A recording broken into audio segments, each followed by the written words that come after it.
Здравствуйте! В эфире обзор чрезвычайных происшествий. В студии Юрий Осипов. Проверка природоохранной прокуратуры выявила выделение 3 участков по программе «Дальневосточный гектар» в границах природного резервата в Усть-Алданском районе Якутии. Об этом сообщает пресс-служба прокуратуры региона. Департаментом по лесным отношениям Якутии принято решение о предоставлении 3 гражданам в безвозмездное пользование земельных участков, расположенных в Усть-Алданском районе в границах ресурсного резервата Приалданский, являющегося особо охраняемой природной территорией. Говорится в сообщении, заявления поступили посредством Федеральной информационной системы на Дальний Восток. С заявителями заключили договоры, которые прошли государственную регистрацию, сообщили в ведомстве. Прокуратура обратилась в Усть-Алданский районный суд с заявлениями о признании договоров безвозмездного пользования земельным участком недействительными. В адрес руководителя департамента внесено представление, которое рассмотрено и удовлетворено. За ненадлежащее исполнение своих обязанностей одно должностное лицо привлечено к дисциплинарной ответственности, добавили в прокуратуре. Лжеруководитель похитил путем мошенничества денежные средства из авиакассы в Якутии.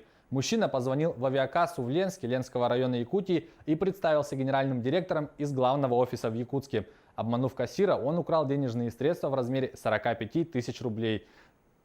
Об этом сообщает пресс-служба МВД по Якутии. Установлено, что 18 сентября около 6 часов вечера на рабочий телефон кассы поступил звонок. Звонивший представился генеральным директором из Якутска. Затем лжеруководитель довел до кассира информацию, что завтра в Ленск должна прибыть группа видеографов, которые должны отснять о филиале имиджевый видеоролик. Мужчина, как бы между прочим, поинтересовался у работника, сколько денежных средств находится сейчас в кассе. 45 тысяч рублей, доложила подчиненная. Мошенник приказал продиктовать кассира личный номер мобильного телефона и перезвонил уже на него. Дальше кассир уже действовала по указаниям злоумышленника, который потребовал перевести на продиктованный счет все эти денежные средства. Внесите в отчетность как положено. Последнее, что услышала кассир от лжеруководителя. Следственный отдел города Нерюнгри возбудил уголовное дело в отношении 19-летнего местного жителя. Он подозревается в интимной связи с несовершеннолетней. Следственный комитет России по Якутии сообщает, что 15 сентября, находясь в одном из домов города Нерюнгри, подозреваемый вступил в интимную связь с малолетней потерпевшей. Молодой человек подозревается в совершении преступления, предусмотренного частью 3 статьи 134 Уголовного кодекса Российской Федерации. То есть половое сношение лицом, достигшим 12-летнего возраста, но не достигшим 14-летнего возраста. Следствию предстоит установить все обстоятельства произошедшего, а также выяснить причины и условия, способствовавшие совершению преступления. Расследование уголовного дела продолжается. Якутянин до смерти забил свою мать. По сообщению городского суда, мужчина, находясь в состоянии алкогольного опьянения, на почве внезапно возникшей личной неприязни к своей матери, избил ее. От полученных травм женщина скончалась. Мужчину арестовали и после следствия приговорили к 7 годам в колонии строгого режима. Якутским городским судом рассмотрено уголовное дело, возбужденное по признакам состава преступления, предусмотренного частью 4 статьи 111 Уголовного кодекса Российской Федерации. В результате получения несопоставимых с жизнью телесных повреждений потерпевшая через непродолжительное время скончалась на месте преступления. Приговор Якутского городского суда не вступил в законную силу. Житель Якутии признан виновным в краже с причинением значительного ущерба. Он похитил 2 коровы и произвел их забой. Об этом сообщает пресс-служба прокуратуры республики. Подсудимый, находясь на территории Мегино-Кангаласского района, совершил хищение 2 голов крупного рогатого скота, произвел их забой и после разделки туш, погрузив в принадлежащий ему автомобиль марки УАЗ, выехал в Якутск, где по пути следования был задержан сотрудниками ГИБДД. Об этом сообщает прокуратура. Суд приговорил мужчину к 3 годам лишения свободы условно с испытательным сроком на 2 года. Центральный районный суд Кемерово 21 сентября рассмотрит ходатайство следствия о продлении ареста экс-начальнику регионального главка МЧС Александру Мамонтову и бывшему главе отдела надзорной деятельности в ведомстве Григорию Терентьеву, обвиняемым по уголовному делу о пожаре в торговом центре «Зимняя вишня». Об этом сообщается на сайте суда. Поступил материал с ходатайством старшего следователя по особо важным делам при председателе Следственного комитета Российской Федерации о продлении срока содержания под стражей в отношении обвиняемого Мамонтова, бывшего руководителя МЧС России по Кемеровской области, по уголовному делу по факту пожара в торговом центре «Зимняя вишня».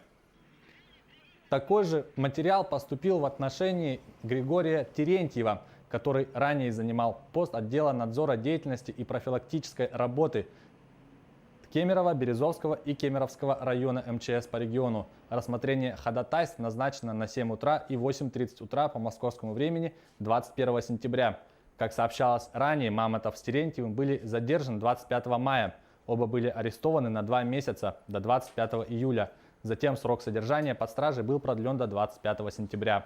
По версии следствия, они не запланировали и не провели в 2017-2018 годах проверку соблюдения требований пожарной безопасности при эксплуатации здания торгового центра Кемеровским кондитерским комбинатом, основным собственником торгового центра «Зимняя вишня».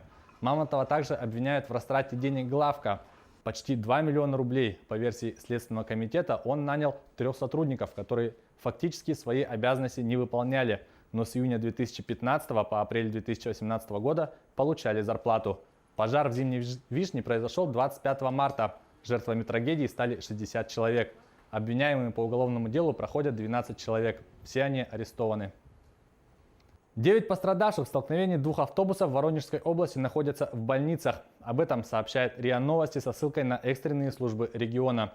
По их словам, пострадавших отвезли в 2 больницы – «Электроника» и больницу номер 1. В первую доставили 9 человек, 4 из них находятся в тяжелом состоянии, а 3 отпустили домой. В первой больнице привезли 4, 2 из них попали в травматологию, в том числе и водитель. 1 человек находится в реанимации, а 1 женщину направили лечиться амбулаторно.